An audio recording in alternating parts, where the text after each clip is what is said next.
Hi friends, ನಮಸ್ಕಾರ ಎಲ್ರಿಗೂ. Welcome back to our YouTube channel NSP YouTube ಚಾನಲ್ಗೆ ನಿಮ್ಮೆಲ್ರಿಗೂ ಮತ್ತೊಮ್ಮೆ ಸ್ವಾಗತ. ಫ್ರೆಂಡ್ಸ್, ಇವತ್ತು ಮದ್ಬನ ಸೊಪ್ಪು ಅಥವಾ ಆಟಿ ಸೊಪ್ಪು ಅಂತ ಹೇಳ್ತಾರೆ, ಈ ರೀತಿ ಇರುತ್ತೆ. ಇದರಲ್ಲಿ ರೆಸಿಪಿನ ಮಾಡಿ ತೋರಿಸ್ತಾ ಇದ್ದೀನಿ. ನೀಟಾಗಿ ಈ ಸೊಪ್ಪನ್ನ ಕ್ಲೀನ್ ಮಾಡ್ಕೊತಾ ಇದ್ದೀನಿ. ಈ ಮಳೆಗಾಲ ಆಗಿರೋದ್ರಿಂದ ಹುಳು ಎಲ್ಲ ಮೊಟ್ಟೆ ಇಟ್ಟಿರುತ್ತೆ ಎಲೆಯಲ್ಲಿ, ನೀಟಾಗಿ ಕ್ಲೀನ್ ಮಾಡ್ಕೊಬೇಕು. ಈ ಸೊಪ್ಪನ್ನ ನೀರು ಹಾಕಿ ನಾವು ಓವರ್ ನೈಟ್ ನೆನೆಸಿಟ್ರೆ ಬೆಳಗ್ಗೆ ಅಷ್ಟರಲ್ಲಿ ಅದರದ್ದು ಕಲರ್ ಚೇಂಜ್ ಆಗಿರುತ್ತೆ. ಅಥವಾ ನಮಗೇನಾದರೂ ಬೇಗ ಬೇಕು ಅನ್ನಂಗಿದ್ರೆ ನೀವು ಕುಕ್ಕರ್ಗೆ ಹಾಕಿ ಒಂದು 3 ವಿಸಲ್ ಹಾಕ್ಸ್ಕೊಂಡ್ರೆ ಅದು ಕಲರ್ ಬಿಟ್ಬಿಡುತ್ತೆ, ಪರ್ಪಲ್ ಕಲರ್ ನೀರಿರುತ್ತೆ. ಈ ನೀರನ್ನ ಯೂಸ್ ಮಾಡಿಕೊಂಡು ನಾವು ತುಂಬ ರೆಸಿಪಿನ ಮಾಡ್ಬೋದು. ಅದು ಬಂದು ಆಷಾಢದಲ್ಲಿ ಮಾತ್ರ ತಿನ್ನೋವಂಥ ಸೊಪ್ಪು ಇದು, ಅಂದರೆ ಯೂಸ್ ಮಾಡ್ಕೊಳ್ಳೋವಂಥ ಸೊಪ್ಪು. ಬೇರೆ ಟೈಮಲ್ಲಿ ಈ ಸೊಪ್ಪನ್ನ ಯಾರೂ ಯೂಸ್ ಮಾಡಲ್ಲ. ಇದು ನಮ್ಮೂರ ಸೈಡಲ್ಲಿ ಬೇಲಿಗಳಲ್ಲೆಲ್ಲ ತೋಟದಲ್ಲಿ ಎಲ್ಲ ಸಿಗತ್ತೆ. ನೋಡಿ, ಈ ರೀತಿ ಇದೆ. ನಾನೊಂದು 3 ವಿಸಲ್ ಹಾಕಿದ್ದೀನಿ. ನೋಡಿ, ಕಲರು ಅಷ್ಟೇ ನೀರು ಚೇಂಜ್ ಆಗಿದೆ. ಈ ಸೊಪ್ಪನ್ನ ಯೂಸ್ ಮಾಡಲ್ಲ, ಇದನ್ನು ಬಿಸಾಕಬೇಕು. ನೀರನ್ನಷ್ಟೇ ನೀಟಾಗಿ ಶೋಧಿಸ್ಕೊಬೇಕು. ನೋಡಿ, ಕಲರ್ ಎಷ್ಟು ಚೆನ್ನಾಗಿ ಬಂದಿದೆ ಅಂದ್ಬಿಟ್ಟು. ಈ ನೀರನ್ನ ನಾವು ಒಂದು 2-3 ದಿನ ಸ್ಟೋರ್ ಮಾಡಿ ಇಡ್ಬೋದು ಫ್ರಿಜ್ಜಲ್ಲಿ. 2-3 ರೆಸಿಪಿನ ಮಾಡ್ಬೋದು. ನಾನಿಲ್ಲಿ ಒತ್ತು ಶಾವಿಗೆ ಮಾಡ್ತಾಯಿದ್ದೀನಿ. ಅದಕ್ಕೆ ಕಾಯಿ ಹಾಲಿಗೆ ರೆಡಿ ಮಾಡ್ಕೊತಾ ಇದ್ದೀನಿ. 4 ಜನಕ್ಕಾಗುವಷ್ಟು ಶಾವಿಗೆನ ಮಾಡ್ತಾ ಇರೋದು ಇದು ಒನ್ ಟೈಮ್ಗೆ. ಹಾಗಾಗಿ ಒಂದು ಅರ್ಧ ಹೋಳಷ್ಟು ತೆಂಗಿನಕಾಯಿನ ತೊಗೊಂಡಿದ್ದೀನಿ. ಶಾವಿಗೆ ಮಾಡುವಾಗ ಕಾಯಿ ಹಾಲು ತುಂಬ ಫೇಮಸ್ಸು. ನಾವು ನಾನ್ ವೆಜ್ ತಿನ್ನೋರಾದರೆ ನಾನ್ ವೆಜ್ ಸಾಂಬಾರು, ಅದು ಬಿಟ್ಟರೆ ಸ್ವೀಟು ಅಂತಂದರೆ ಶಾವಿಗೆಗೆ ಕಾಯಿ ಹಾಲೇನೆ. ಇಲ್ಲಿ ಅರ್ಧ ಹೋಳಷ್ಟು ತೆಂಗಿನಕಾಯಿನ ತೊಗೊಂಡಿದ್ದೀನಿ. ಇದನ್ನು ನೀಟಾಗಿ ತುರ್ಕೊಬೇಕು. ಅಂದರೆ ಫ್ರೆಶ್ ತೆಂಗಿನಕಾಯಿನ ತೊಗೊಳ್ಳಿ, ಆವಾಗ ಒಡೆದು ತುರ್ಕೊಳ್ಳೋ ಅಂಥ ತೆಂಗಿನಕಾಯಿ ಇದ್ದರೆ ತುಂಬ ಚೆನ್ನಾಗಾಗತ್ತೆ. ಇವಾಗ ನೆನ್ನೆ ಎಲ್ಲ ಒಡೆದಿರೋ ತೆಂಗಿನಕಾಯಿ ಆಯ್ತಂದರೆ ಅಷ್ಟು ತುರಿಯೋದಕ್ಕೂ ಕಷ್ಟ ಮತ್ತು ರುಚಿನೂ ಚೆನ್ನಾಗಿರಲ್ಲ. ನೋಡಿ, ಇಷ್ಟಾಗಿದೆ ಇವಾಗಿದು. ಇದ್ರ ಜೊತೆಗೆ ನಾನು ಬೆಲ್ಲ ಸೇರಿಸ್ತಾ ಇದ್ದೀನಿ. ಕಪ್ಪು ಬೆಲ್ಲ ತೊಗೊಂಡಿದ್ದೀನಿ. ಈ ಸಾಂಪ್ರದಾಯಿಕವಾಗಿ ಮಾಡೋವಂಥ ರೆಸಿಪಿಗಳಿರತ್ತಲ್ವ, ಅದಕ್ಕೆ ಈ ಕಪ್ಪು ಬೆಲ್ಲ ಒಳ್ಳೆ ರುಚಿ ಕೊಡುತ್ತೆ. ಹಾಗಾಗಿ ನಾನು ಕಪ್ಪು ಬೆಲ್ಲನೇ ಯೂಸ್ ಮಾಡ್ಕೊತಾ ಇದ್ದೀನಿ. ಇದು ಸ್ವಲ್ಪ ಕರಗಿಸ್ಕೊಬೇಕು, ಕಲ್ಲು ಧೂಳು ಎಲ್ಲ ಇರುತ್ತೆ ಬೆಲ್ಲದಲ್ಲಿ. ಹಾಗಾಗಿ ಬೇಗ ಕರಗಲಿ ಅನ್ನೋದಕ್ಕೋಸ್ಕರ ಇದನ್ನು ಸ್ವಲ್ಪ ಕುಟ್ಟಿ ಪುಡಿ ಮಾಡ್ಕೊತಾ ಇದ್ದೀನಿ. 1 ಬಟ್ಲಷ್ಟು ತೆಂಗಿನಕಾಯಿಗೆ ನಾನಿಲ್ಲೊಂದು 3/4 ಬಟ್ಲಷ್ಟು ಬೆಲ್ಲ ತೊಗೊಂಡಿದ್ದೀನಿ. ನಿಮ್ಮ ಸ್ವೀಟಿಗೆ ತಕ್ಕಂತೆ ತೊಗೊಳ್ಳಿ. ನೀವು ಬೆಲ್ಲ ಸ್ವೀಟ್ ಜಾಸ್ತಿ ಇಷ್ಟಪಡ್ತೀರ ಅನ್ನೋದಿದ್ರೆ ನೀವು ಇನ್ನೂ 1 ಬಟ್ಲು ಬೇಕಾದರೂ ಹಾಕ್ಬೋದು. ಒಂದು ಬಾಣಲೆ ಇಟ್ಕೊಂಡು 1 ಸ್ಪೂನಷ್ಟು ಗಸಗಸೆನ ಸ್ವಲ್ಪ ಚಟಪಟ ಅನ್ನೋ ಥರ ಫ್ರೈ ಮಾಡ್ಕೊತಾ ಇದ್ದೀನಿ. ಗಸಗಸೆ ಹಾಕೋದ್ರಿಂದ ಒಂದು ಮಂದ ಬರುತ್ತೆ ಮತ್ತು ರುಚಿನೂ ಚೆನ್ನಾಗಾಗತ್ತೆ. ಅದ್ರ ಜೊತೆಗೆ ಹೆಲ್ತಿಗೂ ಒಳ್ಳೆಯದು. ಹಾಗಾಗಿ 1 ಸ್ಪೂನಷ್ಟು ನಾನು ಗಸಗಸೆನ ಹುರಿದು ಮಿಕ್ಸಿ ಜಾರ್ಗೆ ಸೇರಿಸ್ಕೊತಾ ಇದ್ದೀನಿ. ಇವಾಗ ಇದಕ್ಕೆ ತುರಿದಿಟ್ಕೊಂಡಿದ್ನಲ್ಲ ತೆಂಗಿನಕಾಯಿ, ಅದನ್ನು ಹಾಕ್ತಾಯಿದ್ದೀನಿ. ಜೊತೆಗೆ 1-2 ಏಲಕ್ಕಿನೂ ಇದ್ರ ಜೊತೆಗೆ ಹಾಕ್ಕೊಂಡಿದ್ದೀನಿ. ಒಳ್ಳೆ ಘಮ ಬರುತ್ತಲ್ವ, ಹಾಗಾಗಿ 1-2 ಏಲಕ್ಕಿನೂ ಇದ್ರ ಜೊತೆಗೆ ಹಾಕ್ಕೊಂಡು ಸ್ವಲ್ಪ ನೀರನ್ನ ಹಾಕಿ ಇದನ್ನು ನೈಸಾಗಿ ರುಬ್ಕೊಬೇಕು. ಪೇಸ್ಟ್ ಥರ ಆಗಬೇಕಿದು. ನಾವೆಷ್ಟು ನೈಸಾಗಿ ರುಬ್ಕೊತೀವೋ ಅಷ್ಟು ರುಚಿಯಾಗಿರುತ್ತೆ ಕಾಯಿ ಹಾಲು. ನೋಡಿ, ಇವಾಗ ಇದಕ್ಕೆ ಸ್ವಲ್ಪ ನೀರು ಹಾಕ್ಕೊಳ್ಳಿ. ಜಾಸ್ತಿನೂ ನೀರು ಹಾಕಿದ್ರೆ ಅದು ಬೇಗ ನುರಿಯಲ್ಲ, ಅದಕ್ಕೋಸ್ಕರ. ನೋಡಿ, ಈ ರೀತಿ ಬಂದಿದೆ ಕಾಯಿ ಹಾಲು. ಇವಾಗ ಬೆಲ್ಲನ ಶೋಧಿಸ್ಕೊಳ್ಳೋದಕ್ಕೆ ಸ್ವಲ್ಪ ಬಾಣಲಿಗೆ ಬೆಲ್ಲನ ಸೇರಿಸ್ಕೊಂಡು ಸ್ವಲ್ಪ ನೀರನ್ನ, ಅಂದರೆ 1 ಲೋಟದಷ್ಟು ನೀರನ್ನ ಹಾಕ್ಕೊಂಡ್ರೆ ಸಾಕಾಗತ್ತೆ. ನೀರು ಹಾಕ್ಕೊಂಡು ಇದನ್ನು ನೀಟಾಗಿ ಶೋಧಿಸ್ಕೊಬೇಕು. ಕಲ್ಲು ಮಣ್ಣು ಕಬ್ಬಿಂದು ಜಲ್ಲೆ ಎಲ್ಲ ಇರುತ್ತಲ್ವ, ಹಾಗಾಗಿ ನಿಮಗೇನಾದರೂ ಕಪ್ಪು ಬೆಲ್ಲ ಸಿಕ್ಕಿಲ್ಲ ಅಂದರೆ ನೀವು ಬಿಳಿ ಬೆಲ್ಲ ಅಥವಾ ಬೆಲ್ಲದ ಪೌಡ್ರನ್ನ ಹಾಕ್ಕೊಬೋದು. ಇವಾಗ ಯಾವ ಪಾತ್ರೆಗೆ ಕಾಯಿ ಹಾಲು ಮಾಡ್ತೀನೋ ಅದಕ್ಕೆ ನೀಟಾಗಿ ಶೋಧಿಸ್ಕೊತಾ ಇದ್ದೀನಿ. ನೋಡಿ, ಈ ರೀತಿ ಧೂಳೆಲ್ಲ ಇರುತ್ತೆ, ಅದಕ್ಕೋಸ್ಕರ. ಇವಾಗ ರುಬ್ಬಿಕೊಂಡಿದ್ವಲ್ವ ತೆಂಗಿನಕಾಯಿ, ಏಲಕ್ಕಿ ಮತ್ತು ಗಸಗಸೆ, ಅದನ್ನು ಸಹ ಇದ್ರ ಜೊತೆಗೆ ಸೇರಿಸ್ಕೊಂಡು ಕಮ್ಮಿ ಉರಿನಲ್ಲಿ ಇಟ್ಕೊಂಡು ಇದನ್ನು ಒಂದು ಕುದಿ ಬರೋ ಥರ ನಾವು ಕುದಿಸ್ಕೊಬೇಕು. ತುಂಬ ಜಾಸ್ತಿ ಎಲ್ಲ ಕುದಿಸೋಕ್ಕೂ ಹೋಗಬಾರ್ದು ಮತ್ತು ಕುದಿಸಿ ಅದನ್ನು ಉಕ್ಕೋ ಥರನೂ ಮಾಡಬಾರ್ದು. ಜಸ್ಟ್ ಇನ್ನೇನು ಉಕ್ಕಿ ಬರ್ತಿದೆ ಅನ್ನುವಾಗ ಇದನ್ನು ಆಫ್ ಮಾಡ್ಕೊಬೇಕು. ಉಕ್ಕಿ ನಾವು ಚೆಲ್ಲಿಸಿದ್ವಿ ಅಂದರೆ ಇದರಲ್ಲಿರೋವಂಥ ಸಾರ ಎಲ್ಲ ಹೊರಟೋಗ್ಬಿಡುತ್ತೆ, ರುಚಿನೇ ಇರಲ್ಲ ತೆಂಗಿನಕಾಯಿ ಹಾಲ್ದು. ಹಾಗಾಗಿ ಇದನ್ನು ಜಸ್ಟ್ ಕಮ್ಮಿ ಊರಿನಲ್ಲಿ ಇಟ್ಕೊಂಡು ಕುದಿಸ್ಕೊಂಡ್ರೆ ಸಾಕು. ನೀರನ್ನು ನಿಮ್ಗೆ ಎಷ್ಟು ಬೇಕು ನೋಡ್ಕೊಂಡು ಹಾಕ್ಕೊಳ್ಳಿ. ನಾನಿಲ್ಲಿ ಒಂದು ಅರ್ಧ ಲೀಟ್ರಷ್ಟು ನೀರನ್ನ ಸೇರಿಸ್ಕೊಂಡಿದ್ದೀನಿ ಒಟ್ಟಾಗಿ. ನೋಡಿ, ಈ ಕನ್ಸಿಸ್ಟೆನ್ಸಿ ಇದ್ದರೆ ಸಾಕಾಗುತ್ತೆ. ಕಲರು ನೋಡಿ ಎಷ್ಟು ಚೆನ್ನಾಗಿ ಬಂದಿದೆ ಅಂದ್ಬಿಟ್ಟು. ನೀವು ಬಿಳಿ ಬೆಲ್ಲ ಹಾಕಿದ್ರೆ ಈ ರೀತಿ ಕಲರ್ ಬರೋಲ್ಲ, ಸ್ವಲ್ಪ ಬಿಳಿಯಾಗಿರುತ್ತೆ ಕಲರು. ಇಲ್ಲಿ ನೋಡಿ ಎಷ್ಟು ಚೆನ್ನಾಗಿ ಬಂದಿದೆ. ಇವಾಗ ಕುದೀತಾ ಬರ್ತಿದೆ.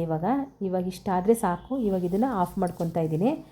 ನಾನಿಲ್ಲಿ ಒತ್ತು ಶಾವಿಗೆ ಮಾಡೋದಕ್ಕೆ ಈ ಬಟ್ಲು ಅಳತೆನಲ್ಲಿ ತೊಗೊಳ್ತಾ ಇದ್ದೀನಿ. 2 ಬಟ್ಲು ಅಕ್ಕಿ ಪುಡಿಗೆ ನಾನಿಲ್ಲಿ 4 ಬಟ್ಲಷ್ಟು ನೀರನ್ನ ಸೇರಿಸ್ತಾ ಇದ್ದೀನಿ.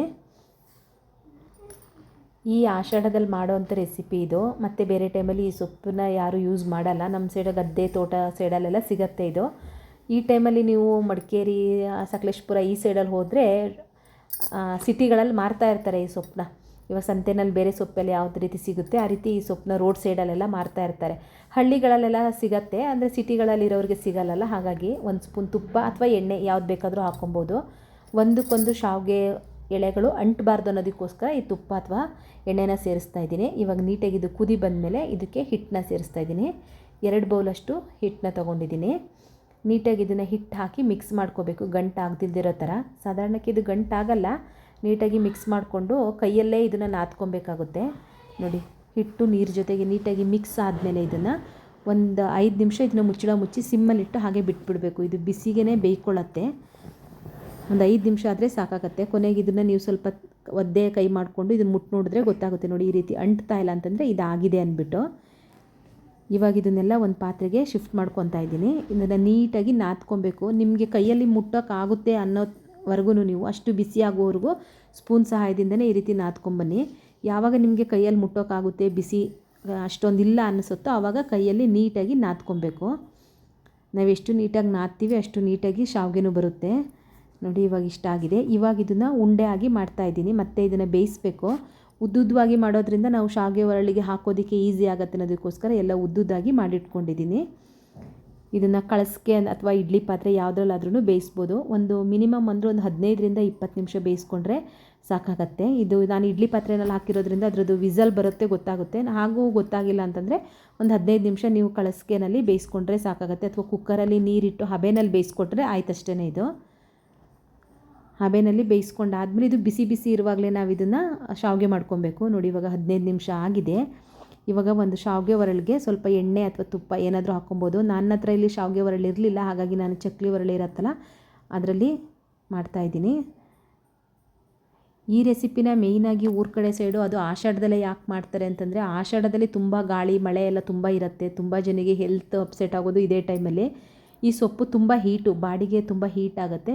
ಸ್ವಲ್ಪ ನಮ್ಮ ಬಾಡಿನೂ ನಮ್ಮೂರ ಸೈಡಲ್ಲೆಲ್ಲ ವೆದರ್ ತುಂಬ ಕೂಲ್ ಇರೋದ್ರಿಂದ ಸ್ವಲ್ಪ ಬಾಡಿ ಹೀಟ್ ಆಗಲಿ ಅನ್ನೋದು ಒಂದು ಮುಖ್ಯವಾದ ಕಾರಣನೂ. ಅದಲ್ಲದೆ ಈ ಆಷಾಢದಲ್ಲಿ ಈ ಒಂದು ದಿನಕ್ಕೆ ಇದರಲ್ಲಿ 18 ಔಷಧಿ ಗುಣ ಇರುತ್ತೆ ಅಂದ್ಬಿಟ್ಟು ಈ ಸೊಪ್ಪಿಂದ ರೆಸಿಪಿನ ಮಾಡ್ತಾರೆ. ತುಂಬ ರೆಸಿಪಿನ ಮಾಡ್ಬೋದು. ಶಾವಿಗೆ ಮಾಡ್ಬೋದು, ಪಾಯಸ ಮಾಡ್ಬೋದು, ಕಾಯಿಗಿಣ್ಣು ಮಾಡ್ಬೋದು. ಪ್ರತಿಯೊಂದು ರೆಸಿಪಿನೂ ತುಂಬ ಚೆನ್ನಾಗಿರುತ್ತೆ. ಅದಲ್ಲದೆ ಈ ರೆಸಿಪಿನ ಮಾಡಿದಾಗ ಮನೆಯೆಲ್ಲ ಘಮ ಅಂತ ಇರುತ್ತೆ, ಅಷ್ಟು ಚೆನ್ನಾಗಿರುತ್ತೆ. ಫ್ಲೇವರ್ಫುಲ್ಲಾಗಿರುತ್ತೆ, ಹೆಲ್ತಿಗೂ ಒಳ್ಳೆಯದು. ಎಲ್ಲ ವೀಡಿಯೋದಲ್ಲಿ ಹೇಳೋ ಥರ ನಿಮ್ಗೇನಾದರೂ ಈ ವಿಡಿಯೋ ಇಷ್ಟ ಆಗಿದರೆ ಪ್ಲೀಸ್ ಒಂದ್ಸಲ ಟ್ರೈ ಮಾಡಿ ಅಂತ ಖಂಡಿತ ಹೇಳಲ್ಲ. ಯಾಕೆಂದರೆ ಎಲ್ಲರಿಗೂ ಈ ಸೊಪ್ಪು ಸಿಗಲ್ಲ. ಅಲ್ಲದೆ ಈ ಸೊಪ್ಪು ಬಗ್ಗೆ ಯಾವುದಂದರೆ ಆ ಸೊಪ್ಪನ್ನ ಹಾಕಿದ್ರು ಅದು ಒಂದು ಭಯನೇ. ಈ ಸೊಪ್ಪಿನ ಬಗ್ಗೆ ಇದೇ ಸೊಪ್ಪು ಅಂತ ಗೊತ್ತಿರಬೇಕು. ಮಳೆಗಾಲದಲ್ಲಿ ಮಲೆನಾಡು ರೆಸಿಪಿ ಅಂತ ಹೇಳಿದ್ರೇ ತಪ್ಪಾಗಲ್ಲ. ತುಂಬ ಚೆನ್ನಾಗಿರುತ್ತೆ, ಮನೆಯೆಲ್ಲ ಘಮ ಅಂತ ಇರುತ್ತೆ. ನೋಡಿ, ಈ ಥರ ಚಿಕ್ಕದಾಗಾದರೂ ಮಾಡ್ಕೊಬೋದು, ದೊಡ್ಡದಾಗಾದರೂ ಮಾಡ್ಕೊಬೋದು. ಸೇಮ್ ಅಕ್ಕಿ ಶಾವಿಗೆನ ಯಾವ ರೀತಿ ಮಾಡ್ತೀವಿ ಅದೇ ರೀತಿ ಮಾಡೋದು. ಅಲ್ಲಿ ನಾವು ನೀರು ಹಾಕೋ ಬದಲು ಇಲ್ಲಿ ಈ ಸೊಪ್ಪು ಬೇಯಿಸಿರೋ ನೀರನ್ನ ಸೇರಿಸ್ಕೊತಾ ಇದ್ದೀವಿ ಅಷ್ಟೇ. ಕಾಯಿ ಹಾಲು ಜೊತೆಗೆ ತುಂಬ ಸೂಪರಾಗಿರುತ್ತೆ.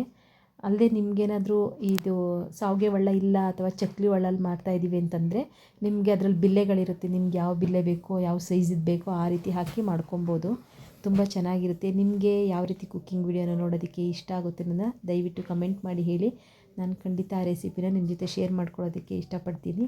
Thank you friends, thank you so much for watching. Bye bye, see you next ವೀಡಿಯೋದಲ್ಲಿ ಸಿಗ್ತೀನಿ. Take care, love you all.